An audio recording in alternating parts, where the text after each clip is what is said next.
내일은 4월 5일 나무를 심는 식목일입니다. 그런데 우리나라 기후가 따뜻해져서 식목일을 3월 20일로 변경해야 한다는 그런 이야기들을 하고 있습니다.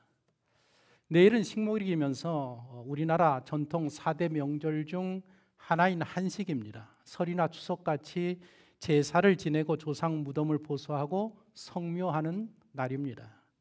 제가 어릴 때는 한식의 공휴일이어서 성묘를 가서 묘를 보수하는 일들을 한 해도 거른 적이 없습니다. 그런데 이제는 한식이 공휴일이 아니라서 성묘하지 않고 추석에만 하고 있습니다. 성묘를 가면 산소를 쭉 둘러보고 또 산소 주변을 정리하고 반드시 비석에 새겨진 글귀를 읽곤 합니다. 그 글귀들이 고인의 그 인생관이 담겨져 있는 글들이기 때문에 대단히 의미가 있습니다. 저명 인사들의 비석에 새겨진 글귀들을 보면 이렇습니다. 조지 버나드 쇼는 내 언젠가 이런 꼴 날 줄 알았지. 또 해밍웨이는 일어나지 못해 미안하오. 미켈란젤로는 아무것도 보지 않고 아무것도 듣지 않은 것만이 진실로 내가 원하는 것. 중광 스님은 괜히 왔다 갔다. 시인 천상병 씨는 소풍이라고 간단하게 기록해 놓았습니다. 여러분들 부모님 비석에는 어떤 글귀들이 적혀 있는지 모르겠습니다. 요시야 왕이 베델의 금송아지 대단을 찾아서 주위 산소들을 둘러보다가 한 비석을 보면서 말합니다. 내게 보이는 저것이 무슨 비석이냐. 오늘 본문의 배경 스토리는 요약하면 이렇습니다. 솔로몬이 죽은 후 나라가 남북으로 갈립니다. 12지파 중에 10지파가 모여서 북이스라엘이 세워지고 솔로몬의 신하였던 여로보암이 왕이 됩니다. 나머지 2지파가 모여서 남유다를 만들고 솔로몬의 아들 르호보암이 왕이 됩니다. 북이스라엘 왕 여로보암에게는 한 가지 문제가 생기는데 북이스라엘 백성들이 매년 절기가 되면 3번씩 남유다 예루살렘에 가서 예배를 드리는 일입니다. 그렇게 남유다를 계속해서 왕래하다가 보면 민심이 돌아서지 않을까라는 염려가 되었습니다. 그 문제를 어떻게 해결하면 좋을까 고심하다가 베델과 단에 금송아지를 세워놓고 제단을 만들어 놓고 예루살렘에 내려가지 말고 그 제단에 가서 예배를 드려라. 그래서 많은 사람들이 이제 베델과 단에 가서 예배를 드립니다. 예루살렘 성전에 가지 않습니다. 이렇게 나라를 세우자마자 우상 종교 정책으로 나라를 이끌어갑니다. 하나님께서 남유다에서 한 사람을 여로보암에게 보냅니다. 여로보암이 베델의 금송아지 제단에서 예배를 드리고 있을 때에 하나님 보낸 사람이 그 제단에 도착합니다. 그리고 하나님의 말씀을 전합니다. 여호와께서 당신에게 말씀하십니다. 다윗의 집에 요시아라 하는 사람이 아들이 낳을 것입니다. 그가 당신이 분향하는 이 제단에서 우상을 섬기는 제사장들의 제물로 바칠 것입니다. 또 그들의 뼈를 이 제단에서 불사르게 될 것입니다. 그리고 그 증거로 지금 당신이 드리는 그 제단이 갈라질 겁니다. 말이 끝나기 무섭게 제단이 쫙 하면서 갈라집니다. 대노한 여로보암 왕이 그 유다 사람을 향해서 저를 잡으라. 손을 드는 순간에 이 손이 그냥 굳어버리고 맙니다. 놀란 왕이 자기의 자신을 잘못을 인정하고 하나님의 사람에게 이 내 손을 좀 하나님 앞에 기도해서 고쳐달라고 부탁을 하고 그 하나님의 사람이 하나님 앞에 기도해서 이 손이 그 자리에서 고쳐집니다. 얼마나 감사합니까? 얼마나 많이 놀랬겠습니까? 손 고침을 받은 여로보암이 제가 잘 대접하고 좋은 선물을 드릴 테니까 저와 함께 저희 왕궁으로 가시지요 라고 이야기하지만 이 하나님의 사람은 베델에서는 먹지도 말고 마시지도 말고 왔던 길로도 돌아가지 말라는 하나님의 말씀이 계셨기 때문에 그는 거절하고 바로 남유다로 돌아갑니다. 그때의 그 자리에 베델에 거주하던 한 형제가 있었습니다. 그들이 집으로 돌아가서 선지자인 아버지에게 그 제단에서 있었던 이야기들을 다 들려줍니다. 그 말을 들은 아버지, 그러니까 베델의 늙은 선지자가 바로 이 남유다에서 온 사람을 쫓아갑니다. 열심히 달려가니까 한 상수리 나무 아래 앉아서 쉬고 있는 하나님의 사람을 만나게 되고 거짓말을 합니다. 이렇게 말합니다. 나는 베델의 선지자입니다. 천사가 저게 나타나서 당신을 집으로 모셔서 잘 대접해서 보내라고 말씀을 하셨습니다. 저와 함께 저의 집으로 가시죠. 점심때를 걸은 이 하나님의 사람이 속아서 그의 집에 가서 식사를 같이 하게 됩니다. 그때 하나님께서 이 하나님의 사람에게 말씀합니다.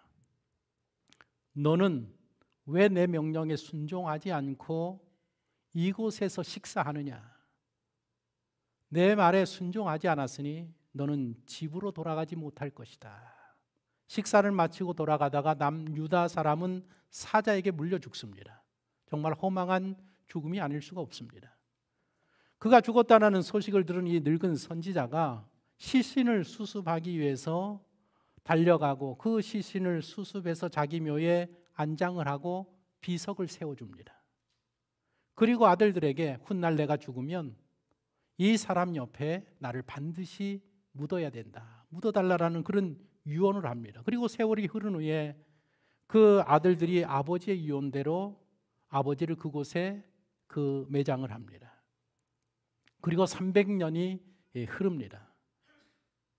남유다 사람이 와서 예언한 대로 요시야가 태어납니다. 요시야는 남유다의 17대 왕입니다. 그의 증조 할아버지가 유명한 히스기야 왕입니다. 아버지 아몬이 신하들에게 살해당한 후에 요시야가 어린 8살에 왕에 오릅니다. 그리고 그 옆에 아마 신앙이 좋은 멘토가 있었던 것 같습니다. 신앙으로 잘 양육을 받고 도움을 받아서 16살 되었을 때 성경을 보니까 하나님의 말씀과 기도의 사람이 되어서 나라를 통치했다라고 기록을 하고 있고 20살이 되면서 종교개혁을 시작합니다. 나라를 다니면서 모든 우상들과 제단들을 다 제거합니다. 그리고 26살 때에는 성전을 청결하게 하고 성전 보수 공사를 시작합니다. 그리고 39살 때 너무 이른 나이에 무기또에서 이집트의 바론 느고와 전쟁하다가 그곳에서 전사하고 맙니다. 오늘 제가 읽어드린 본문 이야기는 요시야가 20대 초반이었을 때에 있었던 이야기입니다. 이때는 북쪽 이스라엘이 이미 아수르에게 멸망을 하고 아수르의 지배를 당하고 있을 때입니다. 북이스라엘은 요시야의 증조 할아버지가 되는 히스기야 왕 때에 멸망을 했습니다. 요시야가 20대 초반에 예루살렘에서부터 모든 우상과 제단들을 없애기 시작합니다. 엘리야가 그랬듯이 우상을 섬기는 선지자들과 제사장들을 다 잡아 죽입니다. 그리고 북이스라엘 베델까지 올라갑니다. 아수르가 통치하지만 멀리 있기 때문에 아마 간섭하지 못했으리라 생각합니다. 여로보암이 세운 베델의 금송아지 제단을 회파합니다. 300여 년 전에 하나님의 사람이 예언한 대로 요시야가 그대로 다 합니다.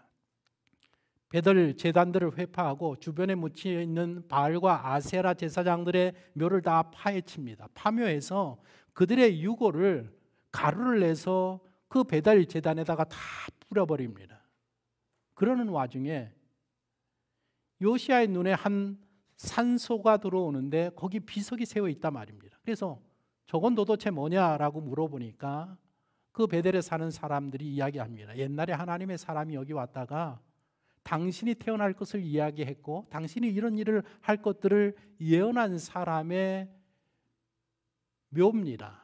그분을 기리는 비석입니다. 거기 누가 같이 매장되어 있는가 하면 베델의 늙은 선지자, 이방 선지자입니다. 그 말을 듣고 요시야가 저 무덤만은 그냥 놔둬라, 저 비석만은 그냥 놔두어라 해서 요시야가 그런 일을 할 때 유일하게 그 하나님의 사람과 늙은 베델 선지자의 산소만이 보존되었다라는 그런 내용의 이야기가 오늘 제가 읽어드린 이야기입니다.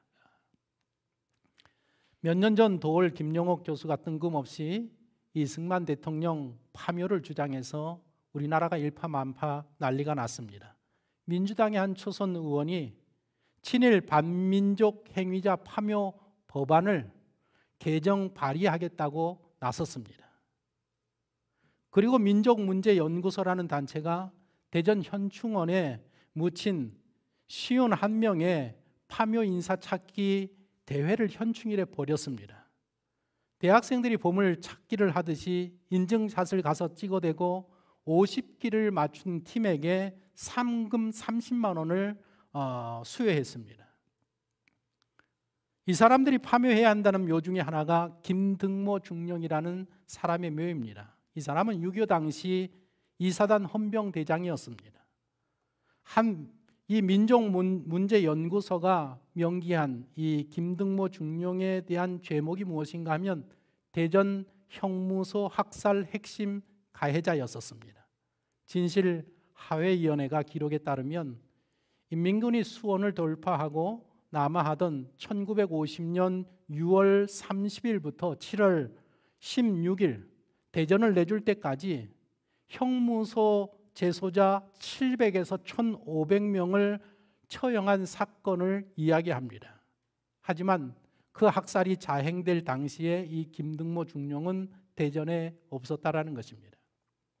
김등모 중령은 누군가 하면 흥남 철수 작전의 1등 공신이었었습니다. 메가다와 비밀리에 흥남 철수를 발령했습니다. 흥남 부두에 피난민 10만 명이 몰려들었습니다. 그때 10군단 사령관인 알몬드 소장이 피난민 승선을 거부합니다. 왜냐하면 이 소장은 10만 명의 병력과 화기를 철수하는 게 우선이었기 때문입니다. 적의 포탄이 눈발로 덮인 흥남 시내에 계속해서 날아들었습니다. 단호한 이 알몬드 소장을 감화시킨 사람이 누군가 하면 우리나라 김백일 소장과 김등모 중령이었었습니다. 자유를 찾아서 공산 치하를 탈출하는 이 민주 시민을 이 엄동설안에 버리고 갈 수 없습니다. 자유를 찾아서 내려가는 사람, 이 사람들을 어떻게 죽음에 던지고 가겠습니까? 알몬드 소장이 그들의 간절한 그 간청에 동의합니다. 대신 낮에는 병력을, 밤에는 피난민을 몰래 싣는 조건으로 허락을 합니다. 그래서 12월 12일 날 김등모 중령이 모은 목선 200척에 1만 5천 명의 피난민이 출발을 합니다. 15일에는 2만여 명이, 20일에는 2만여 명이, 24일에는 상선 3척에 3만여 명이 출발해서 10만 명이 다 남으로 피난을 내려옵니다. 그리고 흥남 부두에는 대기하고 있던 미국 공군기가 폭탄을 터뜨려서 완전히 불바다가 되고 맙니다. 이 김등모 중령은 피난민들을 데리고 내려와서 부산진과 장승포에 하선시키는 그런 일을 했던 인물입니다. 역사를 바로 세우자는 사람들이 오히려 역사를 왜곡하는 일들을 오늘 우리 사회에서 일삼고 있습니다. 이게 우리의 현실입니다. 이번 주 수요일 7일 날 1년 2개월 임기에 서울시장과 부산시장 선출을 하는 날입니다. 서울시장은 우리나라의 소통령으로 불립니다. 대통령 다음이 우리나라의 서울시장입니다. 당선이 되는 순간부터 우리나라 대권주자로 분류가 됩니다. 장관급 대우를 받는 유일한 광역지방자치단체장입니다. 그리고 국무회의에도 참석하는 사람입니다. 이런 중요한 지도자를 선출을 하는 날이 이번 수요일입니다. 예전에도 플라톤 말을 인용해서 정치 참여의 중요성을 제가 언급한 적이 있습니다. 플라톤이 이렇게 이야기하지 않았습니까? 정치에 참여하기를 거부함으로써 치러야 하는 대가 중 하나는 결국 자신보다 열등한 사람들에 의해 지배당하는 것이다. 어느 후보에게 표를 던지든지 여러분들의 자유입니다. 하지만 투표는 반드시 해야 되고 그것이 애국애족하는 길입니다. 그 어떤 교회보다도 김치선 목사님이 세운, 애국자 김치선 목사님이 세운 청파중앙교회 성도들은 한 사람도 빠짐없이 반드시 투표를 하셔야 합니다. 저는 금요일 날 하고 왔습니다. 우리 식구들은 다 금요일 날 했습니다. 꼭 하시기를 부탁을 드립니다. 사람은 누구나 죽습니다. 사람은 자신이 죽을 것을 아는 존재입니다. 아이들은 4살, 5살 되면 죽음을 알게 된다고 합니다. 그리고 5살에서 7살이 되면 죽음이라는 것이 보편적으로 일어나는 것임을 이해한답니다. 식구들도 죽고 내가 사랑하는 사람도 죽고 반려동물도 죽고 화초도 죽고 자기도 죽는다라는 것을 이미 5살에서 7살이 되면 안다라는 것입니다. 하지만 사람들은 50대 중반 될 때까지는 죽음을 걱정하지 않습니다. 내게는 먼 훗날에 일어날 일이라고 생각합니다. 그러다가 예기치 않게 죽음을 맞닥뜨리게 되면 당혹스러워합니다.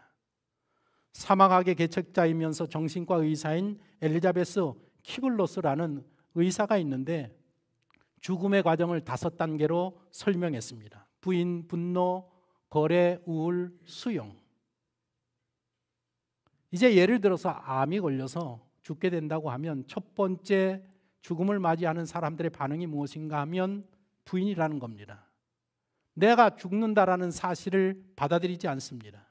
그러다가 두 번째 단계로는 자신의 죽음에 대해서 분노하고 왜 내가 죽어야 되는가 하는 원망하는 마음을 갖게 된답니다. 그리고 어떻게 하든지 이 죽음을 지연시킬 수 있는 온갖 방법들을 다 강구한답니다. 그러다가 계속해서 죽음이 가까워오면 절망하게 되고 우울증에 시달리게 됩니다. 그리고 마지막에는 죽음을 인정하고 받아들이게 된다라는 것입니다. 우리 모두는 죽습니다.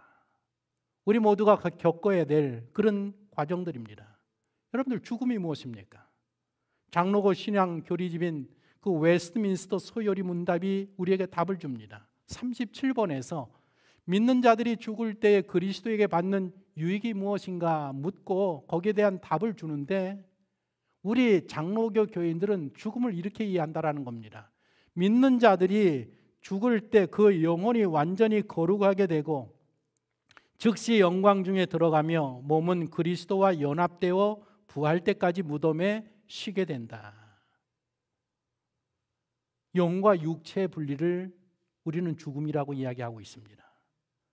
사람이 숨을 거두면 의사가 검안서를 작성합니다. 어떻게 죽었는지, 왜 죽었는지, 죽은 원인과 이유를 기록해야 됩니다. 이 검안서가 있어야 장례를 치를 수가 있습니다. 세계보건기구가 1893년에 처음으로 국제질병 분류를 했습니다. 세계에 있는 모든 질병들을 분류했을 때 그게 몇 가지였었는가 하면 161개였었어요. 다르게 말하면 사람이 죽는 원인이 161가지라는 그런 말로 이해할 수 있습니다. 그러다가 지금은 1만 4천 개가 되었습니다. 사람들은 다양한 원인과 이유로 다양한 모습으로 죽습니다. 아마도 의사만큼이나 죽음의 현장을 많이 지켜보는 사람들이 목회자가 아닌가 생각이 됩니다. 임종이 가까워오면 교회에 전화가 옵니다. 그러면 이제 마지막 예배를 드리기 위해서 찾아갑니다. 죽음을 앞둔 많은 사람들을 통해서 듣게 되는 이야기들이 있는데 공통적인 이야기들을 많이 듣습니다. 첫 번째는 뭔가 하면 죽음을 앞둔 사람들의 나타나는 현상입니다. 어떤 사람이 나를 데리러 왔습니다. 누구나 이야기합니다. 어떤 사람이 나를 데리러 왔습니다. 어떤 분들은 검은 옷을 입고 찾아왔다라고 이야기하는 분도 계시고 어떤 분은 흰 옷 입은 사람들이 왔다라는 이야기도 합니다. 그런데 아주 동일한 이야기는 2명, 3명이 왔다라는 이야기는 항상 늘 동일한 이야기입니다. 그리고 어떤 분은 말씀하시기를 죽기 전에 나는 시험을 봤는데 나 100점을 맞았습니다. 얼마나 좋아하고 얼굴이 환한지. 그리고 한 일주일 있다가 돌아가시는 분도 배웠습니다. 어떤 분은 예수님을 만나고 예수님의 손을 잡고 천국 길을 걷고 왔다라는 그런 분의 고백도 들었습니다. 죽음을 늘 두려워하다가 그 예수님을 만나서 손을 잡고 천국 길을 걷고 온 후에는 죽음에 대한 두려움이 사라졌습니다. 그래서 아내와 어린 자녀들에게 나는 천국에 가서 기다릴 테니까 잘 살다가 우리 다시 만나자, 이런 분도 뵀습니다. 그리고 어떤 분은 임종 직전에 스데반처럼 하늘 문이 열리고 예수님이 천군 천사와 함께 나를 맞이하러 왔다, 그렇게 고백하고 숨을 거두시는 분들도 배웠습니다. 이 일들은 모두가 우리가 임종에 이르게 되었을 때에 모두가 다 경험하게 될 일들이라 생각합니다. 여러분들은 몇 살이나 살고 싶습니까? 70, 80, 90, 100세? 아니면 120세? 100세 시대가 되었다고 하지만 100세 넘게 살고 싶어하는 사람들은 별로 없는 것 같습니다. 우리의 말년이 얼마나 비참한지를 우리는 알기 때문입니다. 아마도 마지막을 양로원에서 보내게 될 확률이 대단히 높습니다. 우리 모두가 다. 그리고 산소 호흡기, 온갖 약물들, 엉덩이 골절, 기저귀를 차야 되고 화학요법, 방사선요법, 수술을 하고 또 수술을 하고 또 수술을 하고 적지 않은 의료비를 지불하게 됩니다. 이렇게 사람들은 천천히 고통스럽게 죽어가게 됩니다. 부유한 나라일수록 더 그렇습니다. 지금까지 이 지구에 산 사람은 1,000억 명이 넘는다고 합니다. 그 중에서 우리가 아는 한 120세를 넘겼다고 보는 사람은 한 사람밖에 없습니다. 물론 본인들이 몇 살이라 이야기하지만 신뢰성이 없고 확실하게 120세를 넘겼다고 인정받은 사람은 한 명입니다. 물론 창조 시대를 제외하고 말씀을 드리는 겁니다. 프랑스에 잔 칼망이라는 할머니가 계시는데 1997년 122세의 나이로 사망을 했습니다. 그리고 이제까지 죽은 사람들의 95%가 다 100세 이전에 죽습니다. 그 할머니가 최고령이었었습니다. 저는 인류 과학이 발전할수록 하나님의 말씀이 사실로 증명되어져 가고 있다라고 분명하게 생각을 합니다. 데이비드 싱클레어라는 하버드대 유전학 교수님이 계십니다. 노화를 연구하는 학자인데 세계에서 가장 영향력이 있는 인물 100명 중에 한 분입니다. 헬스케어 분야에서는 세계 50인 중에 한 분입니다. 이 교수님께서 무슨 말씀을 하는가 하면 인류는 역사의 전환점에 와 있다.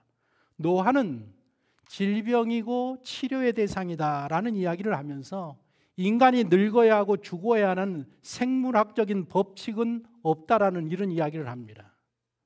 노벨 물리학상을 받은 리처드 파이먼이라는 교수가 이런 이야기를 합니다. 지금까지 생물학에서 죽음의 불가피성을 시사하는 그 무엇도 발견되지 않았다. 굉장히 성경적인 말입니다.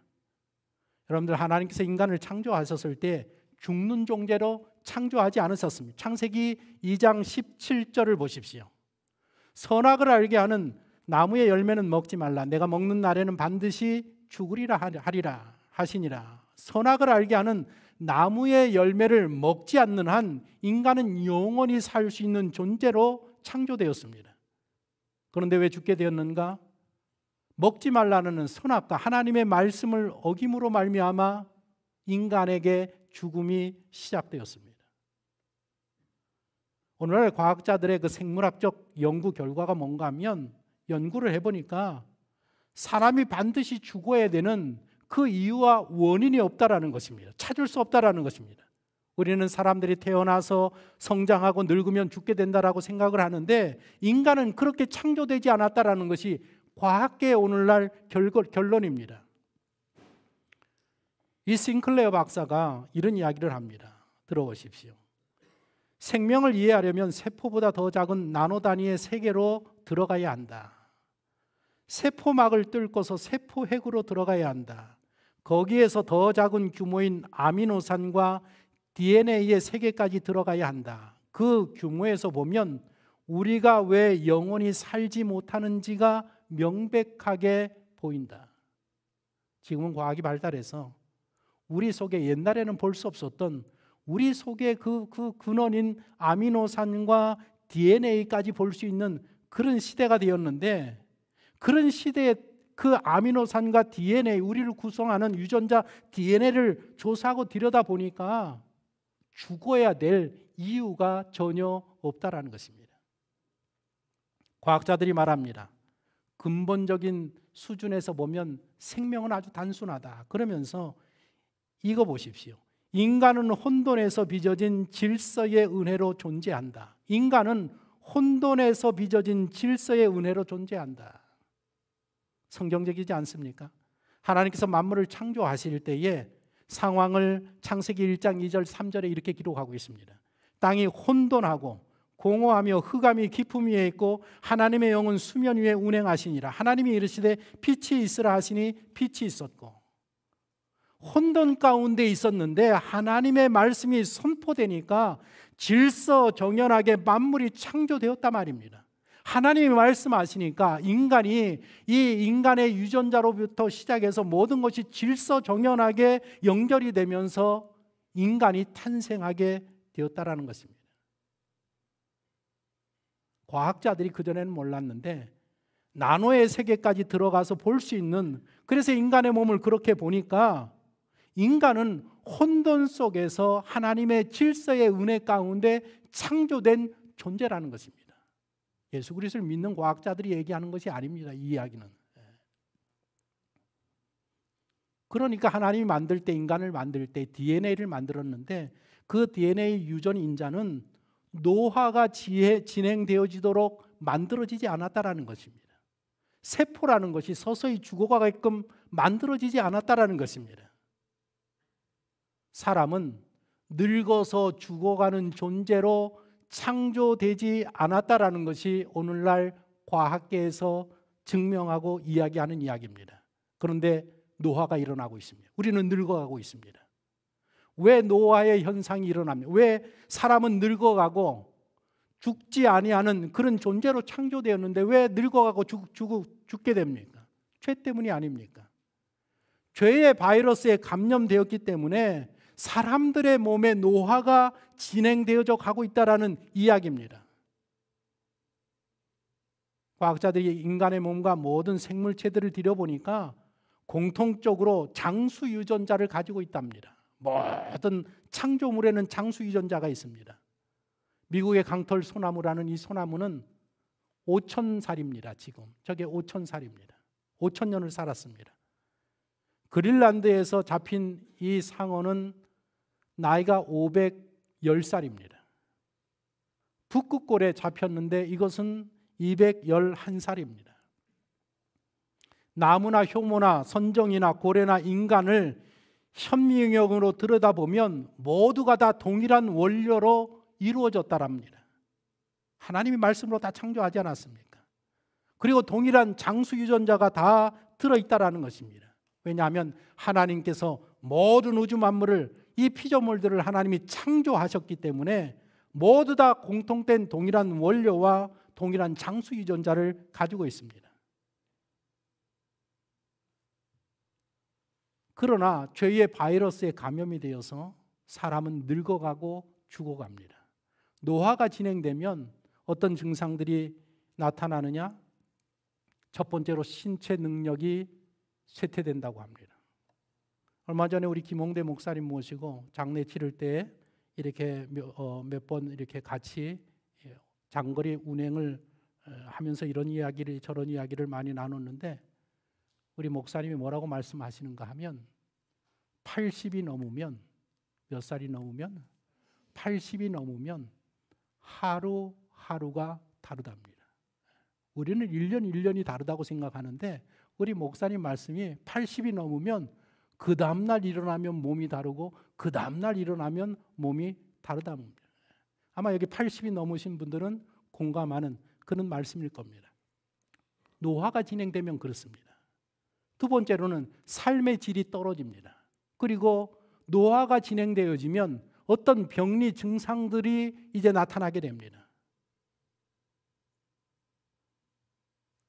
과학자들은 사람이 왜 늙느냐? 노아는 DNA가 손상되어서 그렇다라는 겁니다. DNA가 유전자가 손상되어서 늙기 시작한다. 언제 손상되었습니까? 죄를 짓는 순간에 우리의 유전자가 손상되어서 우리는 늙어가고 죽어갈 수밖에 없는 존재가 되었다라는 것입니다. 그러나 오늘날 노아 학자들이 이야기하는 게 무엇인가 하면 앞으로 늙어가는 문제, 노아의 문제는 암을 치료하는 것보다 더 쉽게 치료될 거라고 이야기를 하고 있습니다. 이미 2018년부터 노아 세포를 제거하는 그런 임상 실험이 사람들에게 시작이 되었습니다.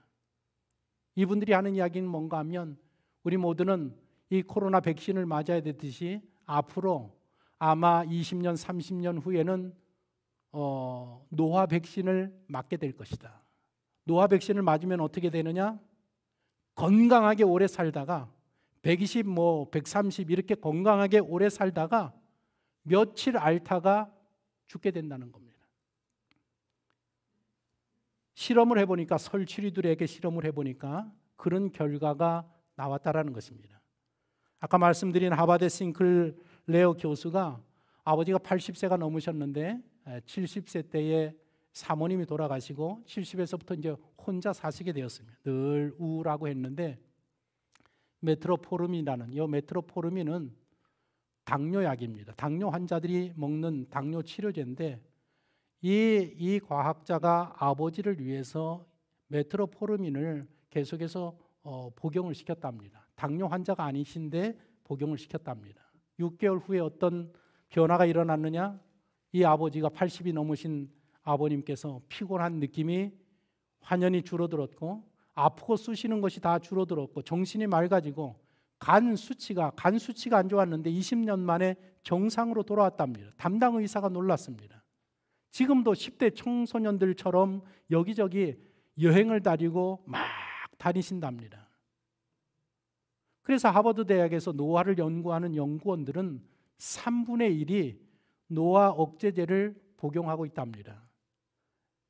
메트포르민이라는 이 약, NAD 증진제라든지 라파마이신이라는 이런 약들을 소량으로 섭취하면서 이 장수하는 그것을 지금 스스로가 임상실험하면서 그런 것들을 경험하고 느끼고 있다는 것입니다.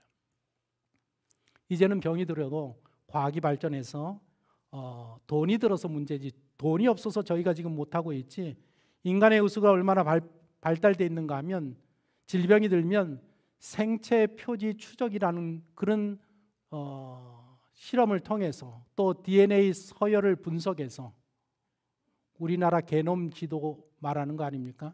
미국에서는 내 DNA 서열을 분석하는데 100불밖에 들지 않습니다. 우리나라에서는 한 1000불 정도 듭니다. 100만 원 정도 듭니다. 유전체 분석을 통해서 이런 3가지 분석만 하면 우리의 병을 즉각적으로 그 자리에서 밝혀내고 그 자리에서 고칠 수 있는 의술이 이미 발전되어 있습니다. 가지고 있습니다. 현재 의술이 얼마나 발달됐는가 하면 유전자를 조작하면 더 건강하고 더 오래 살 수 있는 사람으로 만들어낼 수 있는 그런 시대에 우리가 살고 있습니다. 중국에서는 이미 그런 실험을 해서 세계에서 논란이 되고 있습니다.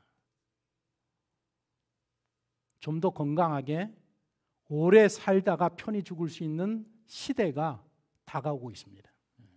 조금만 더 버티십시오. 죽음 후에는 어떻게 되는가? 성경이 말하는 대로 됩니다. 예수님을 믿는 사람들의 영혼은 낙원으로 들어갑니다. 예수님을 믿지 않는 사람들의 영혼은 음부로 들어가서 고통 가운데 거하게 됩니다.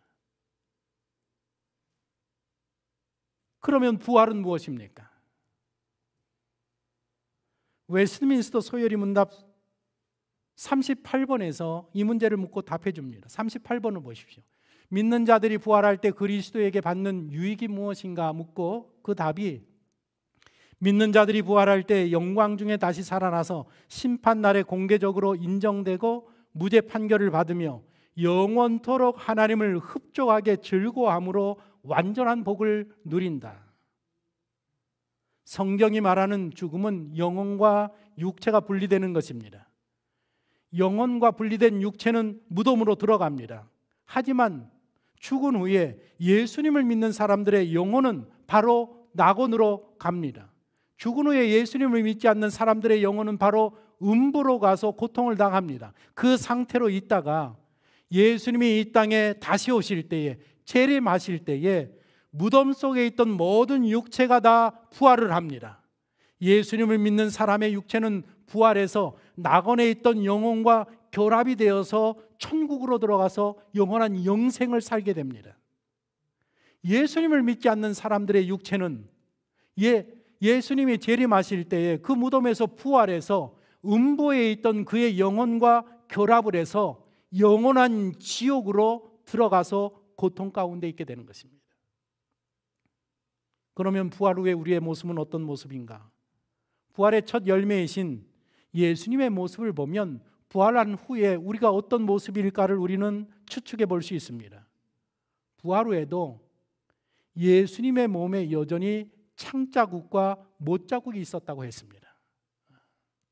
제가 여기 오늘 예배 올라오기 전에 아침에 일어나서 어떤 권사님의 간증을 유튜브에서 봤는데 너무 은혜스러워서 40분에 끝나는 줄 알았더니 한 1시간 30분 정도의 그런 강의였어요. 그래서 제가 이 설교 예배 올라오기 전까지 그 권사님의 간증을 들었습니다.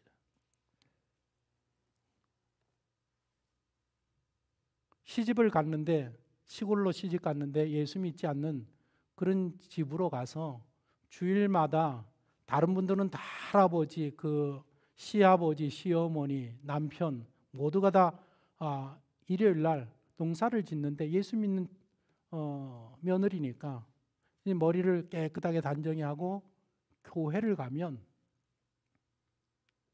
어떻게 되겠습니까? 집에서 난리가 납니다. 시아버지하고 시어머니하고 가만히 있겠습니까? 그래도 누가 뭐라 그래도 예수 믿는 며느리니까 주일마다 교회를 갑니다.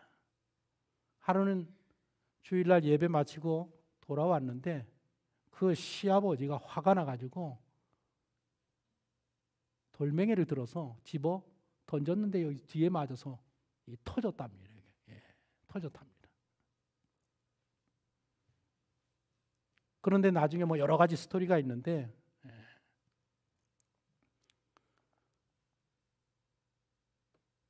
최자실 목사님이, 여의도 순복음교회 최자실 목사님이, 나중에 이제 여러 가지 스토리가 있습니다.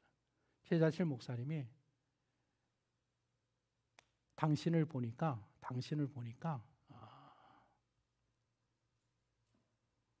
하나님 앞에 그 희생하고 헌신한 모든 것의 상급이 하늘나라에 있다, 그런 이야기를 하시고, 그리고 어떤 분이 천국에 가서 그분의 모습을 봤는데 그 다친 이 부분이 다이아몬드처럼 여기서 빛이 환하게 나더라, 그런 간증의 부분들이 있었습니다. 여러분들이 한번 꼭 보시면 참 좋을 것 같은데, 여기 예수님이 부활하시고 난 후에 보니까 십자가에 달리셨을 때 못자국과 창자국과 다리의 자국들이 부활하시고 난 후에 그대로 있었다라는 그런 이야기는 뭔가 하면 부활 후에 우리의 몸은 이 땅의 몸을 기초로 한다라는 것입니다. 그런데 또 재미있는 것은 부활하신 예수님을 3년 6개월 동안 같이 다녔던 제자들이 처음에 알아보지 못했습니다. 3년 6개월을 동고동락했는데 부활하신 예수님의 모습을 보면서 알아보지 못했다는 것입니다. 그것은 우리가 부활하고 났을 때에는 옛 자국들을 가지고 있지만 완전히 또 다른 모습을 가지고 있는 그런 모습이라는 것입니다. 오늘은 2021년 부활주일을 맞아서 말씀을 함께 나누고 있습니다. 이 부활주일 날 우리가 기억해야 될 세 가지 말씀이 무엇인가 하면, 첫 번째로 성경 66권은 하나님의 말씀이라는 것입니다. 변함없는 진리의 말씀입니다. 인류 과학이 발전하면 발전할수록 거기에 대한 이 증거들이 계속해서 쏟아져 나오고 있습니다. 우리는 이 성경, 이 말씀을 하나님의 진리의 말씀으로 믿어야 합니다. 그리고 두 번째로 죄의 결과가 죽음이라는 것. 인류는 죄의 결과로 죽을 수밖에 없게 되었습니다. 우리 모두는 죽을 수밖에 없습니다. 저도 죽고 여러분들도 언젠가는 하나님의 부르심을 받게 됩니다. 그러나 언젠가는 죽겠지만, 그러나 우리가 좀 더 건강하게 오래 살다가 편히 죽을 수 있는 방법이 있다라고 오늘날 과학자들이 우리들에게 조언을 하고 있습니다. 연구 결과들을 이야기합니다. 이겁니다. 보십시오. 첫 번째, 적게 먹어라. 하루 2끼만 드셔도 됩니다. 적게 먹어라. 그리고 육식을 줄여라. 땀을 흘려라. 운동을 하루에 10분 정도 하시는 게 좋은데, 운동을 하실 때에 아주 힘든 상황까지 가는 그런 운동을 10분을 하더라도 막 호흡이 차서 가는 그 지경까지 10분 정도 운동하는 게 좋다라고 이야기하고, 몸을 차갑게 하라. 몸을 차갑게 하면 우리 속에 있는 장수 유전자를 자극해서 우리로 하여금 오래 살 수 있는 그런 기능들을 유지하게 된답니다. 그 다음에 마지막으로 약간의 역경과 스트레스를 이겨내도 이것이 우리 몸의 장수 유전자에게 자극을 줘서 오래 장수할 수 있는 그런 비결이라고 이야기합니다. 물론 우리의 생명은 하나님 앞에 달려 있겠지만, 우리가 하나님이 주신 이 육신을 잘 보존하는 것은 우리의 책임이라고 할 수 있습니다. 죄의 결과로 우리는 죽을 수밖에 없지만, 죽는 순간까지 하나님이 주신 육신을 우리는 우리 스스로가 잘 관리할 책임이 있다라는 것입니다. 그리고 마지막 세 번째로, 예수님을 믿는 사람들은 하나님의 말씀대로 죽은 후에 부활과 영생이 기다리고 있습니다. 믿으십니까? 예수 그리스도를 믿는 사람들은 예수님이 부활하셔서 하늘로 승천한 것처럼 마지막 날에 하나님의 능력으로 다시 부활하게 되고 영생하는 존재가 바로 예수 그리스도를 믿는 하나님의 자녀들인 것입니다. 이 한 주간 우리가 예수님의 자녀로 사는데 세 가지를 기억하셨으면 좋겠습니다. 누가 뭐라 그래도 하나님의 말씀인 성경은 진리의 말씀이다. 우리는 죽는다. 왜 죽는가 하면 죄 때문에 죽는다. 죄 때문에 죽는다. 그러나 죽을지라도 마지막 날, 예수님이 이 땅에 다시 재림하는 날, 먼저 간 성도들, 그들의 성도들의 영혼과 육신이 결합하여서 영원한 영생을 시작하고, 만일 우리가 죽기 전에 예수님이 이 땅에 오신다고 하면 우리는 죽음을 경험하지 아니하고 부활한 몸을 가지고 영원한 영생을 살 수 있는 그런 존재로 작정되고 선택되었음을 우리가 늘 기억하면서 믿음으로 신실한 삶을 살아가기에 부족함이 없는 성도가 되어야 될 줄로 믿습니다. 이번 한 주도 주님과 동행하는 성도 되시기를 예수님의 이름으로 축복합니다.